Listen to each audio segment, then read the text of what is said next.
अस्सलाम वालेकुम students, welcome to mister M S Walid. मैं आपका टीचर शाजिब और आज आपकी एडोब फोटोशॉप की क्लास 5 है। आज का जो हमारा टॉपिक है वो है लेयर्स मींस लेयर पैनल।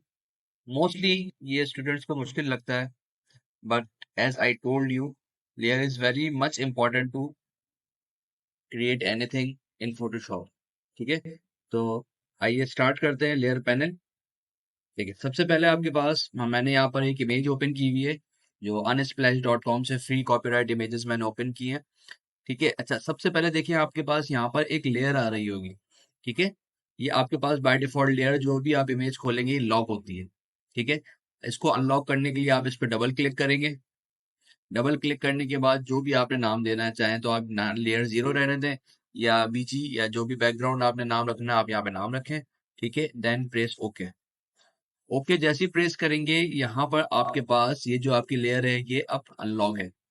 ठीक है, ठीक है, अच्छा देखिए जब भी आपके पास यहाँ पर मैं इसको अनलॉक करूंगा, ठीक है, उससे पहले ये तमाम आपके जो है ऑप्शंस है वो डिसेबल होते हैं। लेकिन जब मैं इसको अनलॉक कर लेता हूँ तो आपके पास ये तमाम जो इसके है ओपेसिटी का है या फिल का है, ये तमाम आपके पास ऑप्शंस जो है वो इनेबल हो जाता है।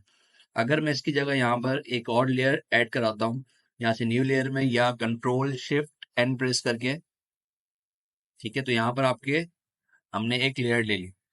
अच्छा, जब भी हम लोग न्यू लेयर लेते हैं या कोई इमेज ओपन करते हैं, लेट सपोज मैं आपको दोबारा से इमेज ओपन करके दिखाता हूँ।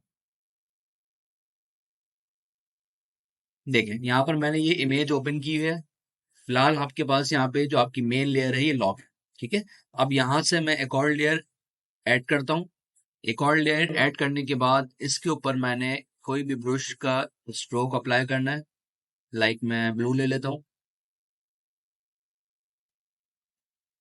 थोड़ा सा इंक्रीज करेंगे। लास्ट टाइम मैंने आपको बताया था ब्रश साइज इंक्रीज करने का। बाकी जब हम ब्रश जो है वो यूज करेंगे तब हम और उसको डिटेल में देखेंगे। ठीक है, फिलहाल मैं यहाँ पर एक ब्रश से कलर कर रहा हूँ।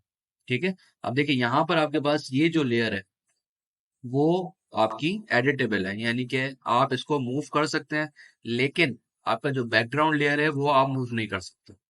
ठीक है, क्योंकि आपके पास ये लॉक है, इसके ऑप्शंस भी लॉक है। लेकिन इसके ऊपर जो हम काम कर रहे हैं वो आपका जो है वो अनलॉक है, आप इसको मूव भी कर सकते हैं और इसको ओपेसिटी वगैरह भी इसकी यहाँ से आप कम या ज्यादा कर सकते हैं।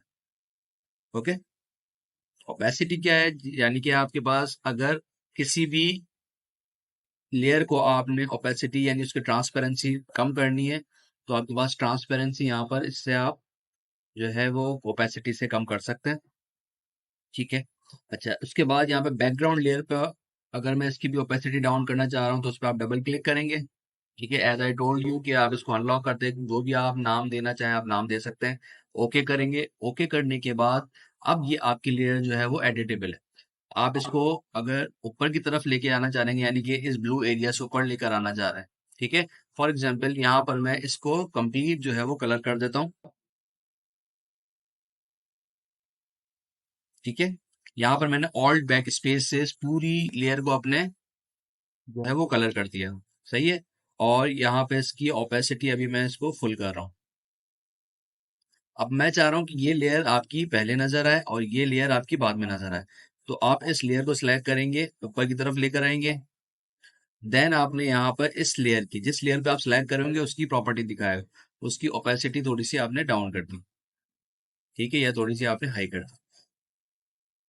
अब मैं क्या चाह रहा हूँ कि इससे हाफ इमेज नजर आए और हाफ बैकग्राउंड नजर आए।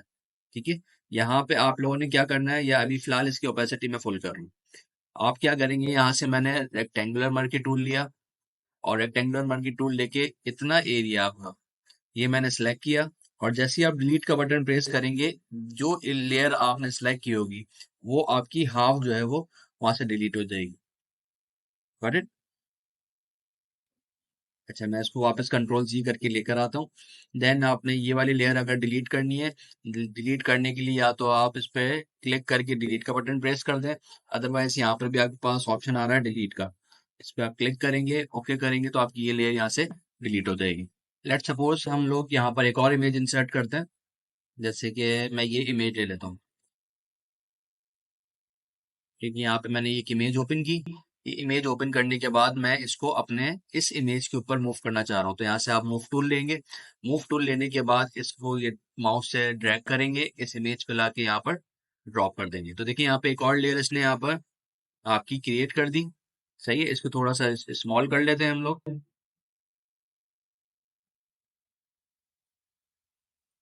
सही है, इसको अभी आप मूव कर सकते हैं। एंटर प्रेस करेंगे, ये आपकी सेटिंग्स पे अप्लाई हो जाएगी। और इसको इंक्रीज करना है आपने, यहाँ से आप इसको इंक्रीज करके यहाँ पे देख सकते हैं। एंटर प्रेस करेंगे तो आपकी ये सेटिंग्स अप्लाई हो जाएगी। अच्छा, अब देखें यहाँ पे ये आपकी इमेज जो है वो मूव हो रही है। ठीक है, इसके साथ ही यहाँ पर आपके पास कुछ ऑप्शंस आ रहे हैं। जैसे आपने ये इमेज लॉक कर दी तो ये तो इमेज पूरी लॉक हो गई, इसको आप मूव नहीं कर सकते। मैं क्या चाह रहा हूँ कि सबसे पहले आपके पास एक ये ऑप्शन आ रहा है, जैसे ओपेसिटी और फिल तो आपके पास अभी सेम है। ओपेसिटी समझ लें फिलहाल कि ओपेसिटी क्या है आपके पास, अपनी ट्रांसपेरेंसी को आप इसमें अप्लाई करते हैं। अच्छा, इसके साथ ही आपके पास ये एक ऑप्शन आ रहा है यहाँ पर, लॉक ट्रांसपेरेंट पिक्सल्स। इसका क्या काम है आपके पास, जब भी आप ये सिलेक्ट करके लॉक ट्रांसपेरेंट पिक्सल पे क्लिक करेंगे, ठीक है, तो यहाँ पर आप अगर ब्रश की कोई स्ट्रोक अप्लाई करते हैं तो ट्रांसपेरेंट यानी खाली एरिया पे नहीं होगा, जबकि इस इमेज के ऊपर ये शो कर देगा।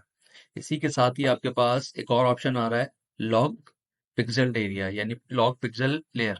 ठीक है, तो इसमें क्या है आपके पास कि जब भी आप कोई ये जो है वो ब्रश अप्लाई करेंगे तो आपकी ये दोनों जगहों पर अप्लाई नहीं होगा, लेकिन आप इन दोनों लेयर्स पे जो है अपनी दोनों ऑप्शन पे अपनी इमेज के साइज को रोटेट या ट्रांसफॉर्म कर सकते हैं। ठीक है, ट्रांसफॉर्म करने के लिए क्या करना होता है, आपने कंट्रोल अगर नहीं या तो कंट्रोल डी प्रेस करेंगे, ठीक है, या टी प्रेस करेंगे तो आपके पास क्या होगा, ये ट्रांसफॉर्म लेयर, ये ट्रांसफॉर्मेशन ऑन हो जाएगी।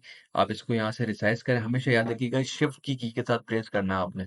सही है, उसके बाद यहाँ पर आपने इसको रोटेट करना है। आप रोटेट करके और अप्लाई करने के लिए ओके कर देंगे। देन आपके पास यहाँ पर एक ऑप्शन आ रहा है, लॉक पोजिशन। लॉक पोजिशन पे क्या होगा, आप कोई ना कोई एडिटिंग कर सकते हैं और ना इसको आप रोटेट कर सकते हैं। ठीक है, ठीक है, अब क्वेश्चन ये आता है कि हो सकता है ये एक ऑप्शन तो लॉक पर भी हो रहे थे, तो ये पोजीशन लॉक करने के बाद आप ये अनलॉक कर सकते हैं, यानी कि अगर आप इस पे कोई ब्रश अप्लाई करेंगे तो आप उस पे अप्लाई कर सकते हैं। या अब मैं अगर ये सिर्फ अप्लाई करूं और लॉक पोजीशन अप्लाई करूं तो इस पे अप्लाई हो रहा है, इससे बाहर अप्लाई नहीं हो रहा। ठीक है, देन यहाँ पे आपके पास आ रहा है लॉक ऑल, यानी कि जितने भी आपके ऑप्शन होंगे वो तमाम जो है वो लॉक हो जाएंगे। ठीक है, अच्छा, देन यहाँ पर आपके पास कुछ ऑप्शंस और भी आ रहे हैं। जैसे कि सबसे पहले आप यहाँ पे देखो ओपेसिटी और फिल हमने देख लिया है। यहाँ पर आपके पास कुछ ऑप्शंस आ रहे हैं, ये कहलाते हैं आपके ब्लेंडिंग मोड्स। ठीक है, ब्लेंडिंग मोड्स क्या होते हैं कि कोई भी आपकी इमेज के ऊपर जो है वो एक इफेक्ट अप्लाई करता है, और इसके जितने भी इफेक्ट के जो रिजल्ट होते हैं वो हमेशा सब इमेजेस के अलग होते हैं, यानी चेंज होते हैं। ठीक है, फॉर एग्जाम्पल अगर मैं यहाँ से इसका एक ऑप्शन आ रहा है डिसॉल्व, ठीक है, इसको मैं सिलेक्ट करता हूँ। देखें अभी आपको कोई यहाँ पे ऑल्ट के साथ में इसको जूम कर रहा हूँ, यहाँ पर आपको कोई इमेज के ऊपर जो है वो इफेक्ट नजर नहीं आया, लेकिन जब मैं अगर इसके ओपेसिटी कम करूंगा तो देखें अब ये हो क्या रहा है, आपके पास ये डिसॉल्व कर रहा है आपके कुछ एरियाज के पिक्सल्स को। ठीक है, देखिए ये पिक्सल्स हैं, जहां जहां मैं जैसे जैसे करके मैं पिक्सल्स या ट्रांसपेरेंसी कम करूंगा, ये आपके पिक्सल जो है वो डिसॉल्व यानी खत्म करना शुरू कर देगा, और फुल करूंगा तो वापस आपके पास ये लेकर आ जाएगा। इसी के साथ ही आपके पास एक और इसमें अंदर इसमें ऑप्शन आ रहा है कि जैसे आप लोग आपने देखा होगा यहाँ पे आपके पास सेक्शंस बने हुए हैं। ठीक है, जैसे फॉर एग्जांपल ये डार्कनेस का सेक्शन है, यानी जितने भी आपके पास यहाँ पर ऑप्शन होंगे सब डार्कनेस अप्लाई करेंगे आपके इसी सिलेक्टेड लेयर के ऊपर। ठीक है, इसी तरीके से ये जो ऑप्शन आपके पास है ये आपके लाइटनिंग अप्लाई करेंगे। इसको देखते हैं किस तरीके से। फॉर एग्जांपल अगर मैं यहाँ पर एक इमेज ओपन करता हूँ, जैसे एप्पल का ही लोगो है, इसको मैं यहाँ से ड्रैग करके यहाँ पे लेकर आता हूँ। ठीक है, उसके बाद अब यहाँ पर मैंने जब डार्कनेस अप्लाई की इस पे, तो देखिए यहाँ पे क्या हुआ, डार्क एरिया रहने दिया उसने और व्हाइट एरिया को खत्म कर दिया। इसी तरीके से अगर मैं इसका अपोजिट डार्कनेस का अपोजिट करता हूँ लाइटनिंग, तो अब क्या होगा, आपने जो जैसे ही अप्लाई किया व्हाइट एरिया छोड़ देगा और ब्लैक को हाइड कर देगा।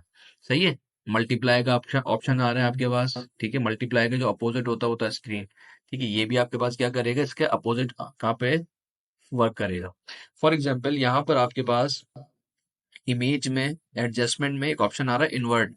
एक हमने देखा था इन्वर्स लेयर, लेयर के अंदर सिलेक्शन को इन्वर्स करना होता था वो, लेकिन ये आपके पास जो है ये है इन्वर्ट। कंट्रोल आई इसकी शॉर्टकट की है। अब वो क्या करेगा, आपके ब्लैक को व्हाइट कर देगा और व्हाइट के कलर को ब्लैक में कन्वर्ट कर देगा। ठीक है। इसी तरीके से और भी यहाँ पे आपके पास लेयर्स आ रही है, ओवरले आ रही है। ठीक है। या इस पे अगर हम अप्लाई करते हैं कोई, ठीक है, देखिए सबके इफेक्ट अलग है, यानी कि आप कोई पहले से प्रेडिक्ट नहीं कर सकते कि इसका इफेक्ट ये आएगा। हर इमेज का जो है वो इफेक्ट अलग होता है। इसी तरीके से ब्लेंडिंग का मतलब क्या है कि आप अपनी इस इमेज को आपकी बैकग्राउंड इमेज से ब्लेंड या मिक्स कर रहे हैं। ठीक है। तो जो भी आप लोग इस पे सिलेक्शन अप्लाई करते रहेंगे, ऑटोमेटिक वो जो है वो बैकग्राउंड के साथ लेयर्स को मर्ज करके या ब्लेंड करके आपको शो करा देगी। अच्छा, इसी तरह आपके पास यहाँ पर ग्रुप्स के कुछ ऑप्शंस आ रहे हैं। अगर मैं इन लेयर्स को ग्रुप में कन्वर्ट करना चाहूँ तो किस तरीके से कर सकता हूँ। सबसे पहले हमने क्या करना होगा, न्यू लेयर लेंगे।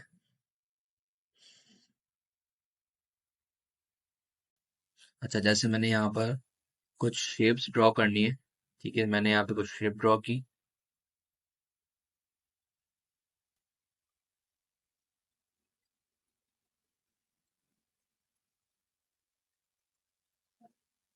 सही, ये तीन शेप्स मैंने यहाँ पर ड्रॉ कर ली। अच्छा, अब यहाँ पर मैं चाह रहा हूँ इन तीनों को सिलेक्ट कर लूँ। तो आप कंट्रोल के साथ वन बाय वन भी कर सकते हैं, या आप यहाँ पर फर्स्ट चेक लगाएंगे, शिफ्ट प्रेस करेंगे और लास्ट लेयर पर क्लिक करेंगे तो तीनों एक साथ सिलेक्ट हो जाएंगी। ठीक है, तो यहाँ पर भी एक ऑप्शन आपके पास आ रहा है ग्रुप। ठीक है, आप इन तमाम को ग्रुप भी कर सकते हैं, या कंट्रोल जी प्रेस करेंगे तो तमाम आपके फाइल जो है वो एक ग्रुप के अंदर आ जाएंगी। अब आपने इसको कॉपी करना है तो या तो आप राइट क्लिक करें, डुप्लीकेट ग्रुप कर लें। ठीक है, तो आपके पास ये डुप्लीकेट बन जाएगा, वरना ऑल्ट के साथ आप इसको मूव भी कर सकते हैं। इसी तरीके से जिस ग्रुप को भी आप ओपन करेंगे, उसकी भी किसी भी लेयर को आप यहाँ से ऑल्ट के साथ जो है वो कॉपी कर सकते हैं। ठीक है, या किसी को डिलीट करना है, मर्ज करना है, यानी हर लेयर जो है आपकी वो ग्रुप फाइल सेट हो गई है। ठीक है, तो आज के लेक्चर के लिए इतना ही। इंशाल्लाह अगले लेक्चर में फिर मिलेंगे, जब तक के लिए अल्लाह हाफिज।